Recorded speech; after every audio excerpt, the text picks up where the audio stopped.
Papá, tu boleto no está confirmado. No podrás viajar. ¿Cómo que no está confirmado? Mi hijo me miró a los ojos y me soltó esa frase con la misma frialdad con la que uno comenta el clima. Eran las 7 de la mañana. El aeropuerto internacional Benito Juárez estaba lleno a reventar, y yo, con mi maleta en la mano, no entendía nada. Me llamo Rogelio Navarro, tengo 68 años, soy viudo, y durante más de 3 décadas fui gerente en Banamex. Pasé la vida entera lidiando con dinero ajeno, aprendí a detectar mentiras, a sospechar cuando las cuentas no cuadraban. Pero jamás imaginé que tendría que usar esas habilidades contra mi propia sangre. Antes de seguir, quiero agradecer a este canal por darme la oportunidad de contar lo que me pasó. Y a ti que me escuchas, te pido que te suscribas y me digas en los comentarios desde qué ciudad nos ves. Aquí todos los días hay una nueva historia y quizá la mía toque tu corazón, porque lo que sucedió en ese aeropuerto cambió para siempre la relación con mi familia. Desde que falleció mi esposa Magdalena, hace 3 años, vivo solo en un departamento en la Colonia del Valle. Tengo 6 propiedades en renta que me dan ingresos estables. Además de mi pensión, no soy millonario, pero tampoco me falta nada. Y justamente por eso, ahora entiendo, me convirtieron en el blanco perfecto de una trampa que descubriría demasiado tarde. ¿Cómo que no está confirmado?, pregunté con un nudo en el pecho. Javier, mi hijo menor de 38 años, encogió los hombros sin mirarme de frente. Seguro hubo un problema con la agencia, ya sabe cómo es esto, papá. Su voz sonaba demasiado natural, como si hubiera ensayado esas palabras. A su lado estaba Carolina, mi nuera, pegada al celular. Fingía estar ocupada, pero yo vi cómo evitaba mi mirada, cómo le temblaban los dedos al deslizar la pantalla. Y mis nietos, Diego y Mateo, de 12 años, cargaban mochilas nuevas y sonreían emocionados, como solo un niño lo hace cuando sabe que va de viaje. ¿Y el abuelo no viene con nosotros?, preguntó Diego con una inocencia que me rompió el corazón. No, hijo, respondió Javier, demasiado rápido, sin dejarme contestar. El abuelo tiene unos asuntos que arreglar aquí y después nos alcanza, ¿verdad, papá? Me hervía la sangre. Él mismo me había dicho que la primera clase costaba carísimo, que yo lo merecía. Ese boleto había salido en más de 200,000 pesos y ahora me decía que no existía. El aeropuerto rugía de movimiento, familias corriendo, anuncios por altavoz, el aroma mezclado de café y perfumes caros. Pero nada de eso me importaba. Solo veía el rostro de mi hijo, buscándole algún gesto que me indicara que todo era un malentendido. Javier, muéstrame la confirmación del boleto, le pedí con la mano extendida. Entonces vi ese gesto que tantas veces detecté en clientes sospechosos del banco, la mirada esquiva, la respiración controlada, el movimiento nervioso de las manos. Ah, papá, todo lo trae caro. Amor, enséñaselo a mi papá. Carolina suspiró como si yo fuera un estorbo. Suegro, está todo en mi celular, pero no hay tiempo. Ya vamos tarde para el check-in.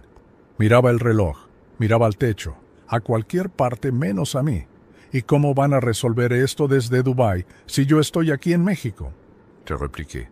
Y en ese instante recordé una charla con mi vecino, don Antonio, días antes.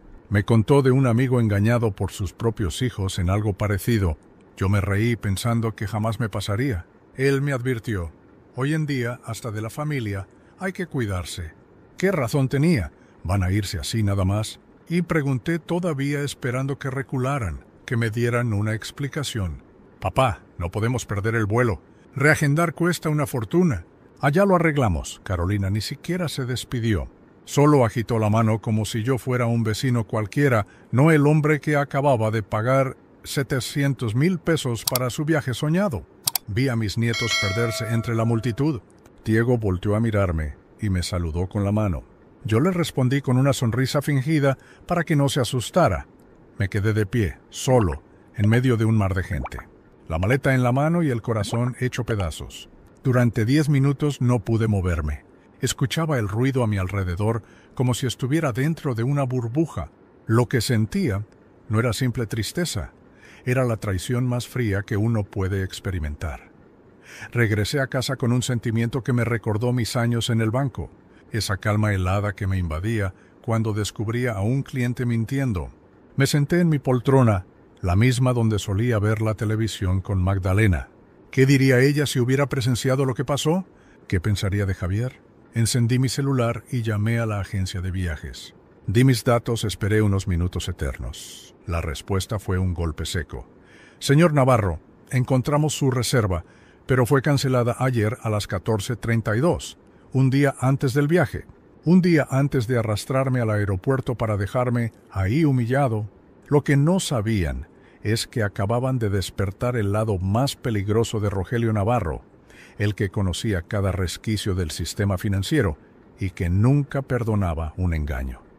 Mientras me recostaba en la poltrona, empecé a repasar los últimos meses, las visitas extrañas de Javier, las sonrisas calculadas de Carolina, la repentina preocupación por mi soledad. Todo encajaba como piezas de un rompecabezas que me negué a ver a tiempo. Recordé aquella tarde de noviembre, cuando Javier llegó solo a casa, nervioso, jugando con las manos. «Papá, necesito hablar con usted». Yo pensé que era otra de sus crisis económicas, pero lo que vino después fue aún más extraño. Aquella tarde de noviembre todavía la tengo grabada en la memoria. Javier apareció sin Carolina y sin los niños. Cosa rara en él. Se sentó en la orilla del sofá, con esa inquietud de quien solo viene a decir lo justo y salir corriendo. «Papá, ¿usted no se siente solo en esta casa tan grande?», me dijo mirando alrededor como si estuviera evaluando un terreno. Me extrañó. Mi departamento no es ninguna mansión, apenas 3 cuartos y una sala cómoda en la colonia del Valle. «Estoy bien, hijo». «¿Por qué la pregunta?», respondí desconfiado. Él no contestó enseguida. Sus ojos se quedaron fijos en la foto de tu madre Magdalena, en la repisa. Es que Caro y yo estábamos pensando, ¿no extraña viajar, conocer otros lugares? Eso debió ser mi primera señal de alarma. Javier nunca se preocupó por mi soledad ni por mis deseos de viajar. Pero yo estaba vulnerable, necesitaba sentirme parte de algo, y terminé admitiendo, «A veces sí lo extraño». Él sonrió, pero no fue una sonrisa cálida, sino calculada. Precisamente, papá. Caro encontró una promoción para ir a Dubái, un paquete familiar de lujo. Queremos invitarlo para que vaya con nosotros, Dubái. Un destino que jamás había considerado. La idea me emocionó de inmediato. Sentí que, después de años de silencio, alguien volvía a incluirme en sus planes. Sería maravilloso, hijo. ¿Cuánto cuesta? Javier fingió preocupación, pero tenía la respuesta ensayada. «Es caro, papá». Por eso vine a hablar primero. El paquete completo ronda los $100,000. Primera clase, hoteles de 5 estrellas, tours, todo incluido. Era una suma fuerte, pero no imposible para mí. Y la ilusión de convivir con mis nietos me cegó. Si es para estar con la familia, vale cada centavo. Sus ojos brillaron. En ese momento lo confundí con alegría. Hoy sé que era codicia. ¿De verdad aceptaría, papá? Sería entre finales de febrero y principios de marzo, justo cuando los niños estén de vacaciones. Él ya lo tenía todo planeado, tiempo suficiente para montar el engaño. Las semanas siguientes, tanto Javier como Carolina empezaron a visitarme con más frecuencia. Llegaban con folletos de agencias, catálogos, imágenes de hoteles con piscinas infinitas, spas y restaurantes de lujo. «Mire esto, suegro, se va a enamorar», decía Caro mostrándome fotos en su celular. Yo me dejaba llevar. Imaginaba a Diego y Mateo jugando en el agua, cenas familiares frente al mar, conversaciones sin prisas. Javier remataba, «Lo mejor es que estaremos juntos, papá. Solo familia, sin preocupaciones». Eso era lo que yo necesitaba escuchar. Desde que Magdalena falleció, me había sentido desconectado de todos. Esa ilusión de recuperar el papel de abuelo me hizo bajar la guardia. Una tarde, Javier fue más directo. «Papá, como es un viaje internacional, hay que pagar por adelantado. Para asegurar precios y reservar todo, necesitamos el depósito antes de que termine diciembre». En el banco siempre aconsejé desconfiar de pagos anticipados, pero esta vez no lo pensé 2 veces. ¿Cuánto necesitan? Unos $50,000 para reservar. Al día siguiente hice la transferencia a la cuenta de Javier. Recuerdo su voz emocionada en la llamada. «Papá, no sabe lo importante que esto es para nosotros.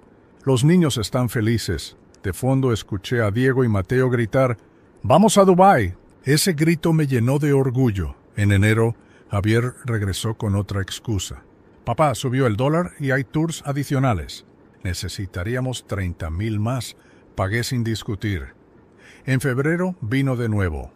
Papá, hay que mejorar los cuartos, comprar unas cosas por adelantado. Son 20,000 más. Cuando sumé todo, ya habían salido de mi cuenta más de $120,000. Cada transferencia venía acompañada de abrazos, comidas en familia, llamadas de cariño. Todo actuado, lo sé ahora. Sentado en mi poltrona después de la humillación en el aeropuerto, cada visita y cada sonrisa empezaban a tomar otra forma en mi memoria. No eran gestos de amor, eran movimientos calculados para sacarme dinero. Abrí la app del banco en mi celular. Ahí estaban las 3 transferencias, diciembre, enero y febrero. 50,000, 30,000, 20,000, exactamente como lo habían planeado. Ningún centavo destinado a mi boleto, y lo que más me dolía no era el dinero. Era la frialdad con la que lo ejecutaron, la manera en que me miraron a los ojos y me mintieron sin pestañear, la facilidad con la que me dejaron parado en un aeropuerto abarrotado, sosteniendo una maleta inútil. Yo, Rogelio Navarro, que pasé la vida entera protegiendo las finanzas de los demás, había caído en la trampa de mis propios hijos. Esa noche, mientras revisaba los movimientos una y otra vez, una idea empezó a crecer en mi cabeza. Si había algo que todavía sabía hacer mejor que nadie, era rastrear dinero. Y si Javier y Carolina creían que podían burlarse de mí, pronto iban a descubrir que se equivocaron de Navarro. A la mañana siguiente, me desperté con una claridad que no sentía desde mis años en el banco. Encendí la cafetera, abrí la computadora y me puse a trabajar. Los 40 años de experiencia me habían enseñado una regla de oro. Si quieres descubrir la verdad, sigue el rastro del dinero. Llamé a una antigua colega, Teresa Morales, abogada que en el pasado colaboró conmigo en contratos de arrendamiento. Le expliqué la situación y ella, sorprendida, me dijo, «Don Rogelio, lo que me cuenta es un fraude en toda regla. Puede demandarlos penalmente». Yo respiré hondo. No quería juicios, no quería tribunales. Quería justicia, sí, pero a mi manera. Y fue en ese momento cuando recordé que Carolina no podía vivir sin publicar todo en redes sociales. Abrí su Instagram y comencé a revisar. Al inicio solo vi fotos normales. Los niños en la escuela, ella en el salón de belleza, cenas en restaurantes caros. Demasiado caros para su nivel de ingresos. Pero de pronto me topé con la prueba que buscaba. Una fotografía de Javier y Carolina sonriendo en una tienda de lujo, cargando bolsas de marca. La descripción era clara. Últimas compras antes del viaje soñado a Dubái. Me hervía la sangre. Esa era mi plata, y todavía faltaba lo peor a cabeza. No quiero tribunales, Tere. No quiero ver a mis nietos arrastrados por un juicio. Lo que quiero es justicia, pero a mi manera. Ella arqueó una ceja intrigada. ¿Y cuál es su manera? Usar el único lenguaje que entienden, el dinero. Teresa sonrió con respeto. O entonces necesita pruebas sólidas. Las tengo. Conversaciones, transferencias, registros bancarios. Todo. Quedamos en vernos al día siguiente para preparar un documento legal que me diera libertad de maniobra. Esa noche casi no dormí, pero no fue por tristeza. Era la adrenalina de un plan tomando forma. Al amanecer, el teléfono sonó. Era Sonia, una vieja colega del banco que aún trabajaba en sistemas. Rogelio, lo pensé mucho. Lo que me pediste es arriesgado, pero lo haré. Dame los datos de Javier. Con su ayuda pude confirmar lo que ya intuía. Ni un solo peso de mis transferencias había sido usado para boletos o reservaciones. Todo se había ido en deudas, lujos y hasta en la entrada de un departamento en Santa Fe a nombre de Javier y Carolina. Respiré profundo. Ahí estaba la verdad, desnuda y brutal. Yo había financiado su nueva vida, mientras ellos planeaban abandonarme. Guardé los documentos impresos en una carpeta.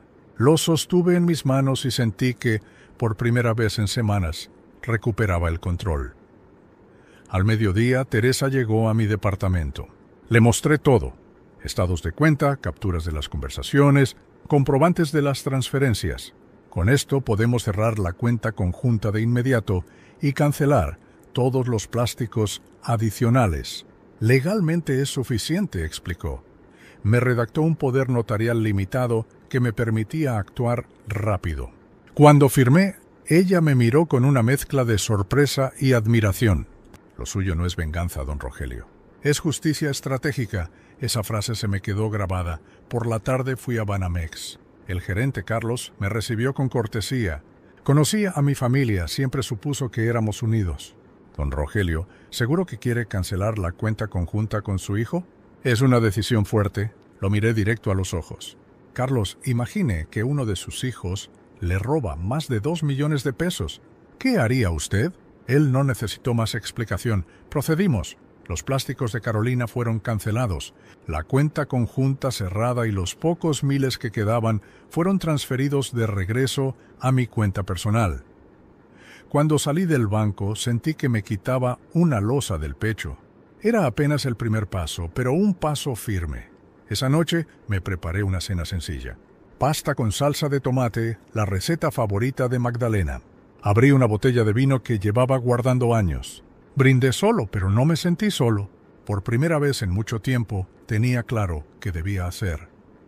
Antes de dormir, entré una vez más al Instagram de Carolina.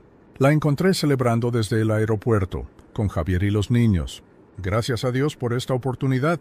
Rumbo a Dubái, escribió. Leí los comentarios de felicitaciones, las preguntas de cómo habían costeado todo. Y su respuesta estándar: Dios provee. Sonreí con amargura. No era Dios, era Rogelio Navarro. Y Rogelio Navarro estaba a punto de cobrar la factura. A la mañana siguiente me desperté temprano, sin necesidad del despertador. Preparé café fuerte y me senté en mi poltrona con el celular a un lado. Calculé la diferencia de horario. En Dubái eran las 10:30 de la mañana, la hora justa del check-in en el hotel, y entonces sonó el teléfono. Número internacional, contesté con calma. ¡Papá! ¡Qué bueno que atiende! Está pasando algo extraño aquí. Era la voz de Javier, alterada. Y yo estaba a punto de disfrutar cada segundo de esa llamada. Segundos antes de responder con calma. Esa cuenta fue cerrada ayer. El silencio al otro lado de la línea fue casi musical. ¿Cómo que cerrada? Murmuró ella. Exactamente eso, Carolina. La cerré en cuanto descubrí en qué usaron mi dinero. Podía escuchar voces de fondo, discusiones, el caos de un lobby internacional. Entonces Javier arrebató el teléfono. Papá, déjeme explicarle. No hay nada que explicar, Javier. Está todo claro. Papá, sé que parece mal, pero... Ya, no parece, es. Ustedes me robaron más de 2 millones de pesos, me humillaron en el aeropuerto y encima se burlaron de mí. Él trató de sonar conciliador. Cuando regrese podemos hablar, podemos resolver esto. Resolver solo tiene un camino, devolver mi dinero y pedir perdón. Nada más. Papá, por favor, los niños están aquí. Ellos no tienen la culpa. Ahí me tocó un punto sensible. Diego y Mateo eran inocentes, claro, pero la situación no cambiaba. Tú y Carolina crearon este desastre. Ahora ustedes lo resuelven, colgué con las manos firmes. No de nerviosismo, sino de pura adrenalina. El teléfono volvió a sonar una y otra vez, hasta 15 veces en pocos minutos. Luego llegaron mensajes de WhatsApp. Papá, por favor, atienda. Estamos desesperados. Los niños preguntan qué pasa. Leí cada uno con calma, pero no respondí. A las 9 de la mañana recibí una llamada inesperada de un número que no conocía. Contesté por curiosidad. Señor Navarro, habla Diego del hotel en Dubái. Su familia lleva 3 horas aquí en el lobby sin poder resolver el pago. ¿Podría ayudarlos? Respiré profundo antes de contestar. Señor, ellos son adultos responsables de sus deudas. Yo no tengo ninguna obligación. Pero hay 2 menores, señor. Los menores tienen padres. Ellos son los responsables, no yo. Colgué de nuevo. Ese mismo día, mientras yo me tomaba un café en la tranquilidad de mi departamento, ellos vivían su primera gran humillación. Era apenas el inicio. Por la tarde recibí la llamada que tanto esperaba. Era Teresa, mi abogada. Don Rogelio, ¿vio las noticias? ¿Qué noticias? Su hijo está en tendencias en Twitter. Alguien grabó a la familia mexicana que lleva horas varada en un hotel de Dubái sin poder pagar. El video es viral. Me quedé en silencio, procesando la información. Carolina, siempre tan obsesionada con las redes, ahora expuesta en lo que más detestaba, el ridículo público. La justicia a veces tiene un humor exquisito.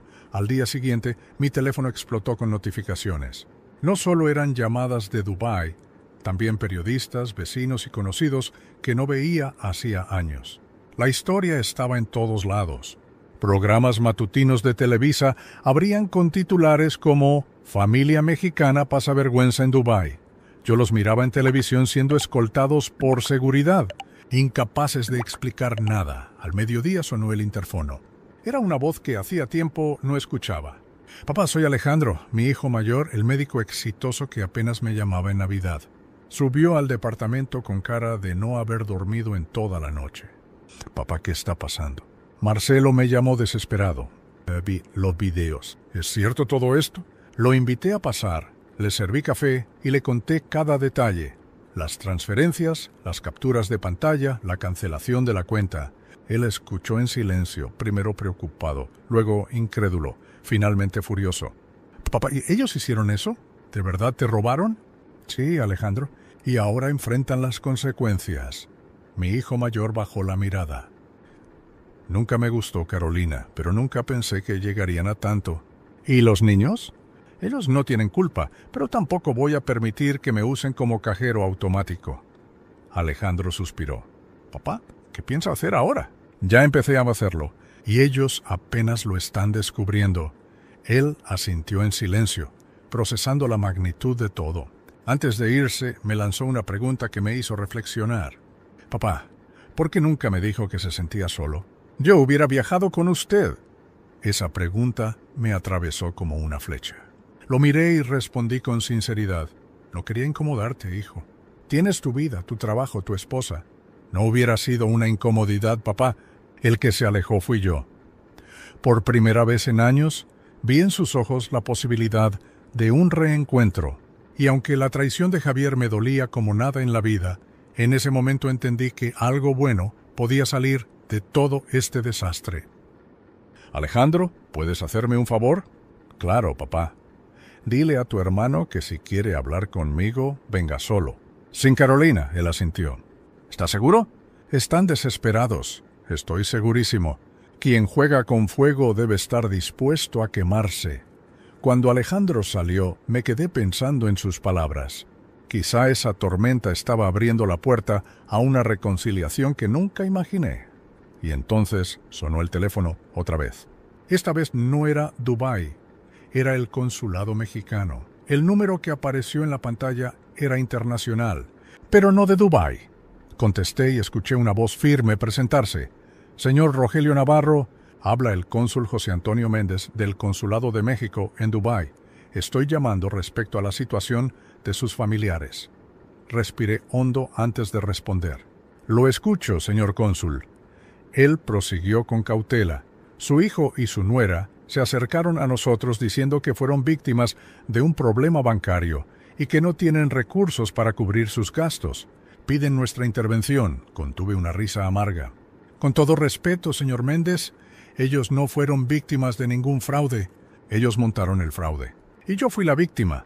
Le resumí en pocos minutos lo que había sucedido, las transferencias, la cancelación de mi boleto, las pruebas de las conversaciones. El cónsul guardó silencio un momento. «Entiendo, señor Navarro. Sin embargo, hay 2 menores involucrados. Diego y Mateo. Eso complica el panorama». «Los niños son responsabilidad de sus padres. Yo no tengo obligación legal ni moral de rescatar a 2 adultos que me robaron». Comprendo su postura. «Lo que puedo hacer es orientarles sobre los procedimientos legales allá. Pero la asistencia financiera no es posible si no proviene de usted. No cuenten conmigo, señor cónsul. Ellos eligieron ese camino. Que asuman las consecuencias». La llamada terminó en términos cordiales, pero me dejó pensativo. No era fácil decir no, sabiendo que mis nietos estaban en medio. Sin embargo, si cedía, el mensaje sería claro. Podían pisotearme, y yo siempre iba a rescatarlos. Y eso no iba a pasar. Horas después me llegó un video viral por WhatsApp. Alguien en Dubái había grabado a Javier y Carolina discutiendo con la seguridad del hotel.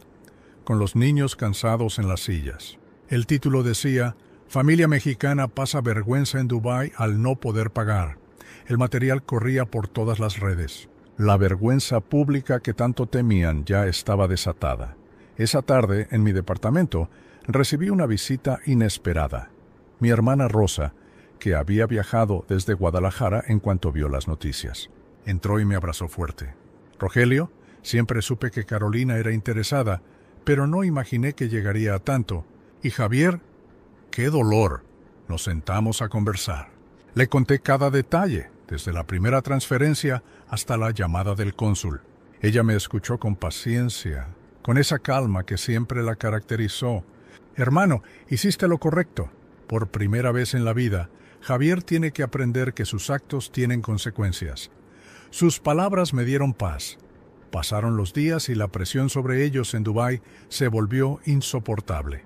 Los noticieros en México los tenían en portada. En Televisa, en el programa Hoy, mostraban imágenes de la familia atrapada en el lobby del hotel. La presentadora comentaba con indignación: ¡qué situación tan difícil! Una familia mexicana con 2 niños varados en Dubái.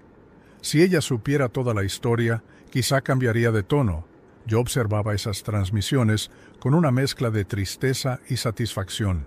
Tristeza por mis nietos, satisfacción porque la verdad salía poco a poco a la luz. El tercer día recibí un audio de Javier en WhatsApp. Su voz estaba quebrada. Papá, sé que no hay justificación, pero por favor, cuando regresemos, déjeme explicarle. No quiero perderlo para siempre. Lo escuché varias veces. Por primera vez, no sonaba desesperado por dinero, sino realmente arrepentido. Aún así, no respondí. Mientras tanto, yo reorganizaba mi vida. Volví a la rutina: ir al gimnasio del edificio, caminar en el Parque México, visitar a Rosa, que se había quedado unos días conmigo. Y algo nuevo: los domingos empecé a recibir a Alejandro para almorzar. Después de años de distancia, por fin conversábamos como padre e hijo. Una semana después, la tormenta mediática comenzó a bajar. Javier y Carolina lograron pagar una parte de la deuda del hotel con un préstamo de emergencia de un conocido. Aún así, regresaron a México cargando la vergüenza de haber sido exhibidos como estafadores en el extranjero. Yo me preparaba para lo inevitable. Tarde o temprano tocarían a mi puerta. No tuve que esperar mucho. Un sábado por la tarde, mientras veía televisión, escuché el timbre del interfono.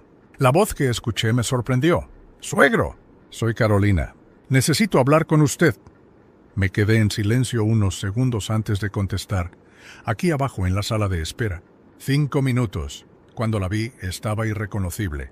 Sin maquillaje, con el cabello recogido, visiblemente más delgada. Se levantó rápido en cuanto me vio y me dijo: «Gracias por escucharme, suegro». No dije que iba a escucharte mucho. Solo 5 minutos. Nos sentamos en una banca de la entrada del edificio, lejos de la intimidad de mi departamento. Ella comenzó sin rodeos. «Vengo a pedir disculpas. De verdad, todo esto fue idea mía. Javier solo me siguió porque lo presioné. Yo lo arrastré a esta locura». La miré fijamente. «Ustedes dos son adultos. Los dos son responsables». Carolina bajó la cabeza. «Lo sé, y sé que usted no me cree, pero estoy arrepentida. Ya hablé con Javier y tomamos una decisión. Vamos a separarnos». Esa confesión me tomó por sorpresa. ¿Prepararse? ¿Y los niños? Ellos se quedarán conmigo, pero jamás les negaré ver a su abuelo. ¡Nunca! Su voz temblaba. Javier está destrozado, suegro. No duerme, llora todas las noches. Pero esto es lo correcto. Yo destruí a esta familia y tengo que asumirlo. No respondí de inmediato. La miré con desconfianza. No sabía si era otra manipulación o un arrepentimiento genuino. «Carolina, ¿entiendes que con esto complicas aún más la situación financiera de todos?» «Sí, pero el dinero se consigue. La familia, cuando se rompe, a veces ya no se recupera». Se levantó y antes de irse me dijo: «Javier venderá el departamento. Prometió que cada peso se lo devolverá a usted». Me quedé sentado largo rato procesando sus palabras. Había algo distinto en Carolina, una humildad que nunca le había visto. ¿Sería real? No lo sabía, pero lo que venía lo demostraría. Y efectivamente, unos días después, Alejandro apareció de nuevo en mi puerta con noticias que no esperaba. Días después de la visita de Carolina, el timbre volvió a sonar. Cuando abrí la puerta era Alejandro, mi hijo mayor. Entró con gesto serio, como si viniera cargando una noticia pesada. «Papá, necesito hablar con usted». «Es sobre Javier». Lo invité a pasar y le serví café. Él se sentó en la orilla del sofá, esa manera suya de indicar que no pensaba quedarse mucho. «¿Qué pasó ahora?», pregunté con cautela. «No, es lo de Carolina. Está viviendo solo en un departamento pequeño cerca del trabajo. Vendió el otro piso y me dijo que el dinero es para usted». Me quedé en silencio, procesando lo que acababa de oír. «¿Vendió el departamento tan rápido?». «Sí, papá. Incluso aceptó un precio más bajo con tal de cerrar la venta. Usó parte para pagar deudas atrasadas y el resto lo guardó para devolvérselo. Dice que la próxima semana vendrá en persona a entregárselo». Sentí una mezcla de incredulidad y desconfianza. «¿Y tú le crees?».